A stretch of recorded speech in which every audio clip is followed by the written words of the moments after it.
My name's Tim McKibben. I'm a retired forensic chemist, and I started my forensic career. I started studying forensic chemistry in 1988 and got my first job in 1991. So I was in the forensic field in local government, state government, and federal government. And I continue, although I'm not a practicing forensic chemist, I do teach forensic chemists continually. So I no longer do casework, but I've done casework on a local, state, and federal level, which entails a lot of different responsibilities in different locations. So how did you first become interested? Well, when I was an organic chemist in the pharmaceutical industry, I got my master's degree in forensic chemistry. And it was a way for me to come back to Colorado, where I was from, and start my forensic career. I had been a synthetic organic chemist, and so one of the big advantages if you go into forensic chemistry is to have some experience in a different industry, because the work that you do in forensic chemistry is legally binding work. And so it's very regimented compared to other industries. And it's always good to have experience outside that industry, because you bring in new ways of looking at problems to solve them. You're not trained the way everybody else is trained if they just came straight out of college. So it's a type of industry that doesn't, it's very much regulated now, and so it doesn't breed a lot of thinking outside the box. In the past, you were able to do that, but now it's getting more and more streamlined, where if you're going to do something, this is the way you're going to do it, and you have fewer and fewer options. And that's the downside, in my view, of that particular industry. But it's very good for certain types of personalities. It's very good for just getting casework out the door. The casework's always different, so it's nice to see different aspects to it. And there's other aspects to your job. You may testify in court, you may go to crime scenes. So there's a lot of things that, even though you're a chemist, you do things other than being a typical chemist. Well, when I started my first forensic chemistry job, I had a Master of Science degree in forensic chemistry and a Bachelor of Science degree in chemistry. Typically, back then, there were hardly any forensic programs. There were only several of them in the country. Now there's many of them. And so back then, you couldn't get a Bachelor of Science degree in forensic science. You could get a graduate degree. And so I obtained a graduate degree. But nowadays, you can start in the forensic field with a Bachelor of Science degree. It doesn't have to specifically be forensic science. It's usually a hard science. It could be biology, it could be chemistry. Those are the ones, and some criminology degrees are accepted. So those are typically what you need to get into the field. Well, it also depends. If you're doing straight lab work, people that can take a set of predefined rules and follow those rules day in and day out are very good at that type of work, because the evidence may change from case to case, but the procedures don't change a lot. There are cases where the evidence is so unique, or the case is so unique, that you have to develop a new procedure to be able to process that evidence. Okay. When you go into the forensic field, a lot of people will be lab workers, where they'll be doing casework, and then there are people that do scene work, crime scene investigators. And in some agencies, you may have both hats. Okay, you may be on call for a crime scene, and while you're on call, you're doing casework, right? If you're a dedicated crime scene person and you're not doing casework, then your thinking is a little bit different, because now everything is open, right? Because every case is different. It could be a homicide case, it could be a bank robbery, it could be a drug investigation, it could be almost anything. It could be arson related. So those types of individuals that do well in those situations are people that are very flexible, because you could be called out 24 hours a day.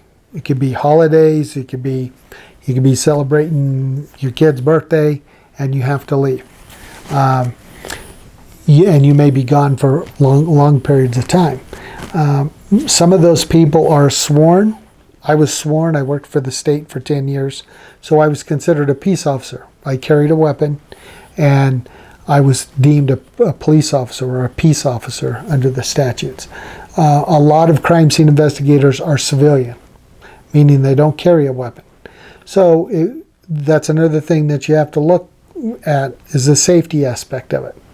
Okay, because when you're on the scene, you may be by yourself in a certain portion of the scene for a certain part of time.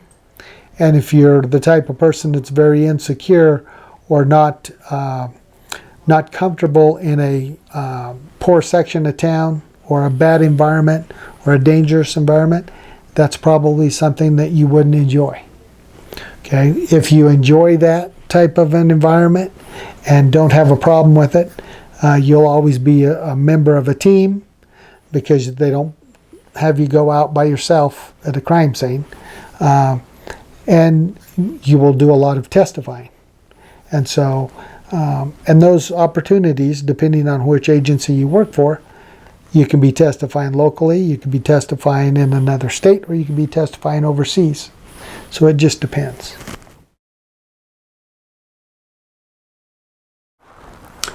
Probably back in the early 90s, it was probably around 36 or 38,000 at the time. But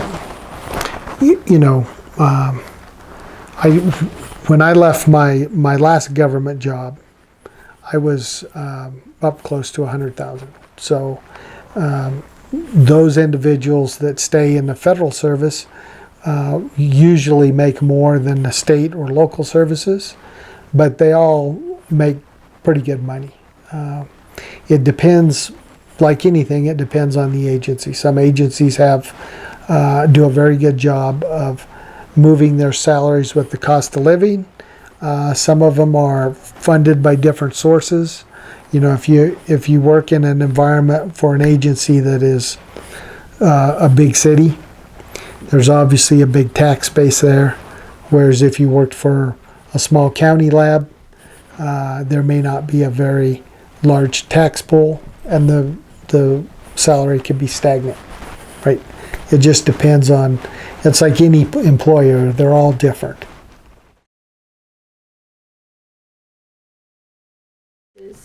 Well, it's very interesting. The crime scene investigation is very interesting. It was a field that had typically always been covered by police officers or detectives. And then there was a push toward moving the police officers out of the laboratories and replacing them with civilians. And this has gone on for decades. And so now a lot of the crime scene investigators, although they may work for an agency, a lot of them are civilian. And so, but if you have your jurisdiction for your agency dictates the variability in the crimes that you see and the locations that you will serve. So if you work for a national police agency such as the FBI or DEA, you may be going at a moment's notice across the country somewhere or overseas. If you work for Chicago PD, all of your scenes will probably be in the greater area of Chicago, right? So it just depends. I worked for a state agency, and we went from the southern border of Colorado all the way over to Durango for a while. all the way up to Denver, typically, and then east to Kansas. But we could actually be called to somewhere outside of our jurisdiction if they needed assistance. So, for instance, unfortunately, I've been on scenes that you would care not to have ever had to be on. I've been on several school shootings. And so that's the other thing, that in that line of work, when you do crime scenes, you may have to go to autopsies. You will see a lot of dead bodies. So people that, if that makes you squeamish, or even if it doesn't, over time it can get to an individual. So that is a much more long-term stress aspect to that part of the job than if you work in the lab. In the lab, typically you're looking at evidence, and even though if that evidence was from a person in a horrific crime, that's a lot different than actually seeing the victim of the crime at a scene, right? So, but there's neat aspects to all of it. I mean, the crime scene part of it is very interesting, and you learn a lot. It's just, they're usually horrific crimes, right? They can be as mundane as burglaries in the residential area, but most of the time, if they're going to have somebody come out and process a scene, it's because it's a major scene, right? And you have to be able to understand that, the media may be filming you while you're doing your work. And that's something you have to get used to. And they can take things out of context. They can be filming things that you have no idea they're filming. So although they're not allowed on the scene, they usually stage back far enough and try and get an advantage to where they can get some kind of footage for a newscast, right? So you have to be aware of that kind of thing too. For a crime scene investigator, if you didn't get a call that day, let's say you had a call, let's say it's Monday, and over the weekend you processed some scene. So what you may be doing is you may be uploading videos and photographs from the scene and starting a scene report. Okay, and you will do what you need to get done, inventory logs, all sorts of things that you may have to do during the downtime after the evidence has been collected. Okay, some agencies will keep the evidence on scene, or not on scene, at their site, their laboratory site, or they may send it out and it may stay at the laboratory until it's ready for court. As an investigator, it may be your job to transport the evidence to the laboratory or to the court and back. So it just depends on the jurisdiction. And obviously you have to testify to what you've done in court.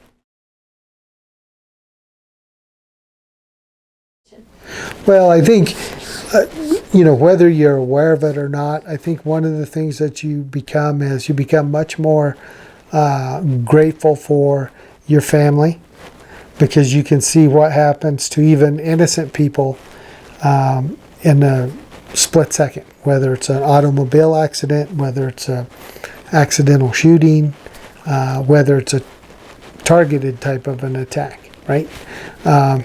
And so it keeps you from taking people for granted, and you become a much more, if you weren't at the time, you become much more security aware, right? Because what happens is you go to these situations, a lot of times they're very volatile situations, and you learn that things could always be much worse in your life if they were like what you're processing, right? So, and the more you do it, the more seasoned you get, and you see things that on an initial investigation don't make sense, because the longer the investigation goes on, the more information that you get privy to during the investigation. And so it's like finishing a puzzle. You may have most of the pieces done, but you may be 3 weeks into the investigation and a piece of information comes forward that helps you figure out another piece of the puzzle, right? And depending on the agency, you may or may not have a lot of that information, and you may be extremely busy. You may go to a lot of scenes. There are people that are on call and they'll hop from one scene to another scene, right? Because they've gotten another shooting or they've gotten another scene that has to be processed.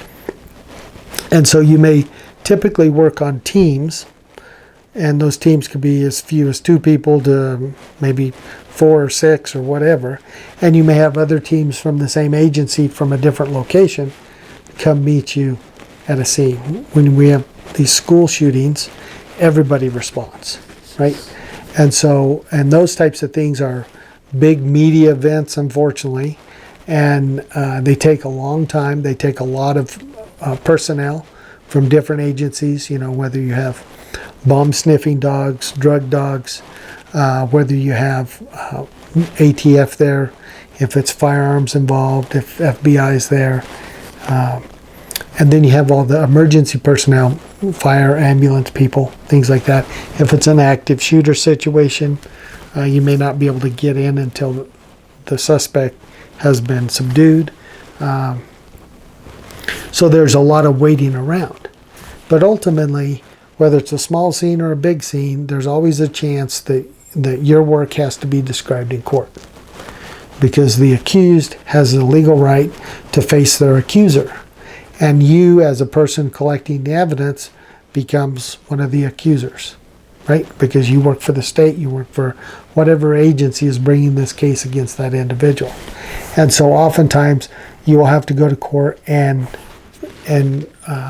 be questioned by both the prosecutor and the defense and the judge and maybe the jury. In Colorado, you can get questions from the jury as to what you did in the case. And as a scientist, if you testify as a scientist, then you're usually qualified as an expert witness. And as an expert witness, you can render opinions. You don't have to have done any specific type of testing to render that opinion. If you're a crime scene investigator, you'll probably be put forth to the court as a lay witness. And in that case, there are things that you can't testify to that you could if you were deemed an expert witness. And which means you're usually relegated to what you did in the case. You can't give a lot of opinion evidence, that kind of stuff. When somebody's deemed an expert, it could be anybody from a janitor to a CEO of a company. They have a specific set of skills, experience, or knowledge that sets them apart from a layperson. And if the court allows them as an expert, they can be asked opinion evidence, meaning that they can give their opinion to something, whether or not it's hypothetical or actually happened in a case. And it gives the trier of fact, the jury members, a better idea of what this particular evidence they're talking about, how it fits in this particular case, right? And just because they're an expert doesn't mean anybody has to believe them, right? That's up to the individual jury members. And they can be, there can be people that have been allowed to be experts and then deemed to be non-credible later on, and they become barred. And so they're no longer allowed to testify. And that's fairly common across the country in forensic casework. We had a guy here in Colorado that did DNA casework for defense attorneys for years and testified in some high-profile trials. And he tried to testify in Denver, and the assistant district attorney pulled up a lot of his background and everything, and they ended up getting him disbarred because he perjured himself in court. And once you do that, you're not credible for the court. and you can no longer do that. And actually, you can go to jail for perjury. So, because in the forensic field, most of them are considered experts, then what they have to remember is that your work is legally binding. So what you did is either going to put somebody in jail or exonerate somebody, right? You go to work, you do your job, and at some point in time, what you did that day, somewhere down the road, may actually find its way into court against somebody else. So you have to take that seriously. If you can't handle that responsibility, then you shouldn't be in that profession. It's compatible with family life, but it also has to be, you have to understand that once you take that particular job, there will be times that you'll be called out that you have no control over it. And as long as you can handle that and your family can handle that, but it does lead to, it's like being a police officer, there's a lot of stress, and it probably leads to more divorces and that kind of thing, just because of the nature of the job. So, especially for the crime scene investigators, for the straight laboratory people, that typically doesn't happen because they're almost never called out to a scene. But for the scene investigators, it's no different. I mean, if there's a mass casualty or if there's a scene and they need you, then they need you. And a lot of people end up quitting because they can't handle that schedule, right? So it works with families. Everybody does it. I did it. People I worked with did it. But that depends on your family, right? So it's an individual choice and an individual decision, and how long you do it.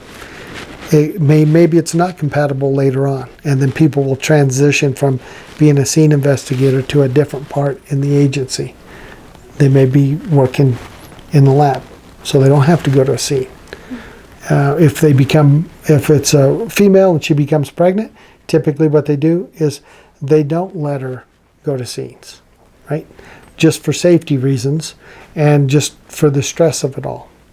If they're doing lab work and they become pregnant, same thing. They could be taken off the bench so that not to harm the baby with the type of materials that they may be working with at the bench, right? So it just depends. Or what was your favorite aspect? I enjoyed the investigative part of it.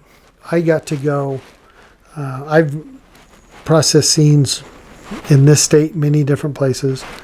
I processed scenes in the state of Kansas. I processed scenes in Central America, South America, Africa, Asia, Europe. So I enjoyed the investigative part of it, and for me personally, I liked being in the worst locations in the world, processing a scene and investigating that particular case, because there were aspects to it that are very rare, right? I never thought in a million years I'd ever get the opportunity to go to all these places, and yet I did. And I got to testify in 2 different foreign countries. And the court systems in those countries are drastically different than the United States. And so I had been a seasoned chemist by the time I testified overseas. And so when you go testify in a different country, you're falsely expecting the same levels of evidence and procedure. It's completely different. And it just kind of takes you by surprise until you're actually in it. But it's a opportunity I would never pass up. Knowing now what I know, it was great. It was a great time, and you were still doing a legal function, and that was, there's a person that's the defendant, and in these cases, oftentimes outside the United States, the penalties are much harsher than inside the United States. And so you have to realize that too. You may be responsible for somebody being executed. or having a life sentence in jail somewhere. But ultimately, you have to remember that they're the ones that did the crime and got convicted. You just testified in their trial, right? So you're just a cog in the wheel. There's other people testifying too. But just realize that some of those trials can be a media circus. Some of them nobody's ever heard of, right? Yeah. So it just depends on the country and the circumstances. But you get to see all these places that, you know, as a kid growing up in Colorado, you never knew you'd be in this foreign country 4 years in a row, right? It doesn't take somebody that has any ends to get into the agency. You know, I grew up in the southern part of the state, in the second poorest county in the state, and for the most of my life growing up, I had a single parent. So, you know, it doesn't take, if you want to work hard and do it, you find something that you like and go for it, and just keep going for it. Whatever you do, make sure it's something that you like, because you're going to be stuck with it until you retire, right? You can change careers, and oftentimes you won't know what that career is until later on, until you've tried the ones you don't like, right? But the point is, if you find something that you like, everybody's going to have ups and downs in their careers and their life. But if you enjoy what you're doing, it makes going through those ups and downs much easier. Well, if they want to get into forensic work, they're going to have to get some kind of a science degree. Some people go at it from a different aspect, and they go and they get a criminology degree. Criminology degrees are good, except they would most of the time exclude you from working in a lab environment. And oftentimes crime scene investigators have that dual purpose. They work cases in the lab when there are no outstanding crimes to investigate, and then they go out for a short period of time at a crime scene, right? So it makes you more marketable and more easy to get a job if you have a hard science degree, whether it's biology, chemistry, whatever it is, as opposed to a criminology degree. Criminology leads it more into the social aspect of it. You know, social workers, parole officers, things like that have that aspect of dealing with the offender and everything. That's where that type of a background is more well suited. It's not as well suited for doing a scene investigation or processing evidence for court. So, and there's a lot of them that offer that out there. So they have to realize that what they pick may limit their future choices, right?